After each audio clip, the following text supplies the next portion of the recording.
سلام۔ السلام علیکم ورحمۃ اللہ۔ ایک مرتبہ پھر آپ کو ARY ڈیجیٹل نیٹ ورک کے پلیٹ فارم پر نبی کریم صلی اللہ علیہ وآلہ وسلم کے یوم ولادت کی پر نور گھڑیاں سمیٹنے کے لیے خوش آمدید کہتا ہوں۔ کاش اے کاش 1400 برس پہلے جنم لیا ہوتا، کوئی مجھ سا نہ دوسرا ہوتا، سانس لیتا تو اور میں جی اٹھتا، کاش مکے کی فضا میں ہوتا، اور کاش میں مکے کی فضا ہوتا، تیرے حجرے کے آس پاس کہیں میں کوئی کچا راستہ ہوتا، بیچ طائف بوقت سنگ زنی تیرے لب پر سجی دعا ہوتا، کسی غزوے میں زخمی ہو کر میں تیرے قدموں میں جا گرا ہوتا، چاب ہوتا میں تیری چوکھٹ کی یا تیرے ہاتھ کا عصا ہوتا، میں کوئی جنگجو عرب ہوتا اور تیرے سامنے جھکا ہوتا، چاند ہوتا تیرے زمانے کا اور تیرے حکم سے بٹا ہوتا، پانی ہوتا بدر کے چشموں کا تیرے قدموں پہ بہہ گیا ہوتا، پودا ہوتا میں جلتے صحرا کا اور تیرے ہاتھ سے لگا ہوتا، پیڑ ہوتا کھجور کا میں کوئی جس کا پھل تو نے کھا لیا ہوتا، ٹکڑا ہوتا میں ایک بادل کا اور تیرے ساتھ چل رہا ہوتا، رستہ ہوتا تیرے گزرنے کا اور تیری راہ دیکھتا ہوتا، خاک ہوتا میں تیری گلیوں کی اور تیرے پاؤں چومتا ہوتا، 1400 برس پہلے جنم لیا ہوتا، کاش کوئی مجھ سا نہ دوسرا ہوتا۔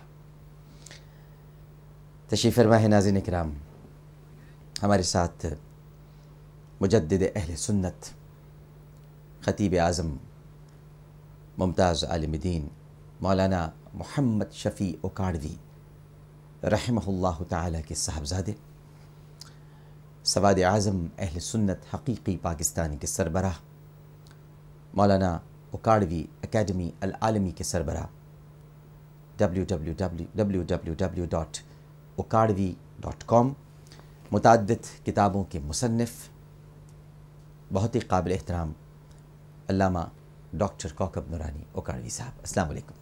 وعلیکم السلام ورحمۃ اللہ وبرکاتہ۔ سب سے پہلے تو آپ کو جشن ولادت مبارک ہو۔ الحمدللہ، خیر مبارک آپ کو بھی اور آپ کے ذریعے تمام اہل ایمان کو کائنات کی سب سے پہلی اور سب سے بڑی عید میلاد النبی مبارک۔ شکریہ۔ علامہ صاحب سے آپ سوالات کر سکتے ہیں، جو بھی سوال ذہن میں اٹھ رہا ہے اور جی چاہ رہا ہے اس وقت پوچھنے کا، تاکہ جو ایک دبی سی گرد بڑی تیاری کے ساتھ جمائی جا رہی ہے، اگر وہ ہٹ جائے تو کیا ہی اچھی بات ہے۔ علامہ صاحب کی موجودگی کا فائدہ اٹھائیے۔ دیکھتے ہیں اس وقت ہمارے ساتھ ٹیلی فون لائن پر کون موجود ہے۔ السلام علیکم۔ السلام علیکم۔ جی وعلیکم السلام۔ مسز احمد بات کر رہی ہوں اسلام آباد سے۔ جی مسز احمد صاحب، ڈاکٹر عامر، آپ سے میں نے بات کرنی تھی۔ آپ کا پروگرام میں بھی اور بچے بھی بڑے شوق سے دیکھتے ہیں، جی تو بڑی اچھی باتیں کرتے ہیں کہ بالکل ایسے اندر تک مطلب دل کی گہرائیوں تک سمجھ آ جاتی ہے جو آپ مطلب جیسے حدیث سنا رہے ہوتے ہیں۔ تو ڈاکٹر عامر، میں نے آپ سے یہ پوچھنا تھا، اکثر لوگ کہتے ہیں کہ میلاد کرانا جو ہے یہ بدعت ہے، تو مجھے ذرا آپ تفصیل سے یہ اس کا جواب دیں گے کہ تاکہ جو لوگ یہ بولتے ہیں میں ان کو بتاؤں کہ مطلب اس طرح سے میں نے آپ سے سوال کیا تھا، تو آپ نے کیا بتایا؟ جی جواب تو آپ کو دیں گے علامہ ڈاکٹر کوکب نورانی اکاڑوی صاحب۔ میں تو طفل مکتب ہوں، ان کے آگے کچھ بھی نہیں ہوں، تو جواب تو یہی دیں گے، سوال میں ان تک پہنچا دوں گا۔ ایک اور کالر ہمارے ساتھ موجود ہے۔ السلام علیکم۔ وعلیکم السلام۔ عامر بھائی، میں انم بات کر رہی ہوں اٹک سے۔ جی انم فرمائیے۔ عامر بھائی، ہم لوگ کل آپ کے پروگرام میں آئے تھے لاہور میں، اچھا، اٹک سے اسپیشلی صرف اور صرف آپ سے ملنے کے لیے۔ اچھا جی، مگر خواتین تو جی خواتین تو دوسری طرف سے ملے تھے بھائی، جی جی، اور انہوں نے آپ کو کوئی چیز دی تھی، چیزیں تو بہت ساری دی ہیں لوگوں نے، آپ نے اس کا جواب نہیں دیا۔ نہیں، چیزیں تو بہت ساری لوگوں نے دی۔ کوئی خط دیا تھا؟ جی بھائی خط دیا تھا، اچھا ٹھیک، اٹک سے ہے، کامرا کینٹ سے. جی بہتر. تو میں پلیز بھائی آپ اس کا جواب دے دیجیے نا. میں جی ضرور وہ پڑھنے کے بعد، ابھی تک میں نے دیکھی نہیں ہے وہ سارا، میں نے ایک تھیلے میں رکھا ہوا ہے، انشاءاللہ تعالیٰ آج ٹرانسمیشن کے بعد دیکھنے کے بعد پھر میں ضرور رابطہ کروں گا.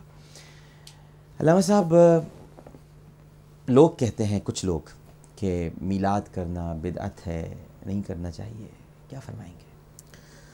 بسم اللہ والحمد للہ والصلاة والسلام علی رسول اللہ. گفتگو شروع کرنے سے پہلے مجھے معلوم ہوا ہے کہ آپ 2 دن قبل ہی مدینہ منورہ سے تشریف لائے ہیں. بہت مبارک، اللہ تعالی حاضری مقبول فرمائے.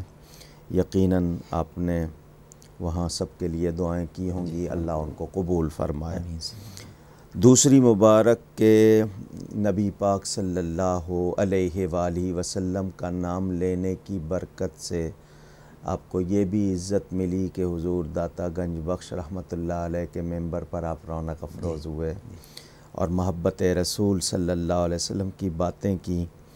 یہ میرے نبی کی طرف سے انعام تھا، داتا صاحب کی عنایت تھی. اللہ تعالیٰ اس پر بھی آپ کو اور زیادہ اس کام کو بڑھانے اور اس میں ثابت قدم رہنے کی توفیق عطا فرمائے. شرک سب سے بڑا گناہ ہے، اس کے بعد دوسرا بڑا گناہ بدعت. لفظ بدعت کو لغت میں دیکھیں تو اس کے معنی نئی چیز. بہت سی چیزیں نئی ہیں اور اللہ کا نام ہے بدیع السماوات والارض، بدیع اس کا نام ہے. بدعت کی تعریف میں اصل میں جھگڑا ہے، اور اس وقت جتنے بھی ناظرین سامعین دیکھ سن رہے ہیں ان کی خدمت میں عرض ہے.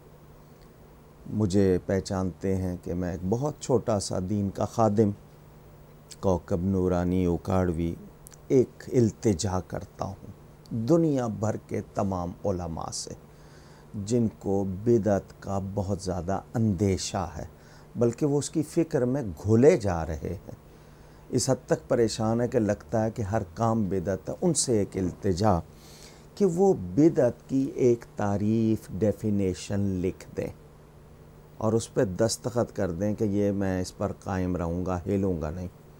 ذرا وہ تو سامنے آئے. اگر اسی سے ان کو بدعتی ثابت نہ کروں تو مجھے جو چاہیں سزا دے لیں.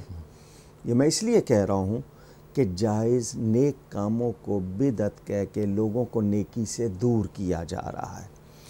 بدعت کا میں جو تعریف کر رہا ہوں وہ میری طرف سے سن لیں اور اپنی طرف سے لیں. اگر یہ کہا جائے کہ بدعت کی یہ تعریف ہے کہ جو کام نبی پاک صلی اللہ علیہ وسلم کے زمانے میں، ظاہری زمانے میں نہیں ہوا یا اس وقت نہیں کیا گیا، اب ہو رہا ہے وہ بدعت، تو ایسے تو لاکھوں کام ہیں، پھر ان سب کو بدعت کہا جائے. تو بدعت کی تعریف، بلکہ لطیفہ سنا دوں، والد صاحب قبلہ کے پاس ایک شخص آیا، والد صاحب کتاب پڑھ رہے تھے، اس نے آتے ہی اپنی طرف سے میلاد کرنا بدعت ہے. تو والد صاحب نے پوچھا بدعت کی تعریف کیا ہے؟ تو کہنے لگا جو چیز حضور کے زمانے میں نہیں تھی اور اب ہے وہ بدعت ہے. تو والد صاحب نے فرمایا کیا تم تھے اس زمانے میں؟ تم تو چلتی پھرتی بدعت، سر سے پاؤں تک بدعت. تو تعریف ہی نہیں صحیح کرتے. بدعت کی تعریف یہ ہے وہ نیا کام جس کا ثبوت دین میں نہ ہو. صحیح، یہ میری طرف سے تعریف ہے. کوئی بات جس کا ثبوت دین میں نہ ہو. اگر دین میں ثبوت ہے تو اس کام کو بدعت نہیں کہہ سکتے، کیونکہ وہ کوئی نہ کوئی چیز اس کے لیے اشارہ کنایا موجود ہے. لفظ میلاد عربی کا لفظ ہے، اس کے معنی پیدائش، پیدائش کا وقت یا دن. ہمارے ہاں برتھ سرٹیفکیٹ دیا جاتا ہے، عربی میں اس کو شہادہ میلاد کہتے ہیں. تو میلاد کے معنی تو پیدائش کے ہیں، اور پیدائش کا تصور ہی مخلوق کے ساتھ ہے. صحیح، خالق کے ساتھ تو ہو نہیں سکتا. حوالی پیدا تو یہ شرک کی جڑیں کاٹنے والی چیز ہے.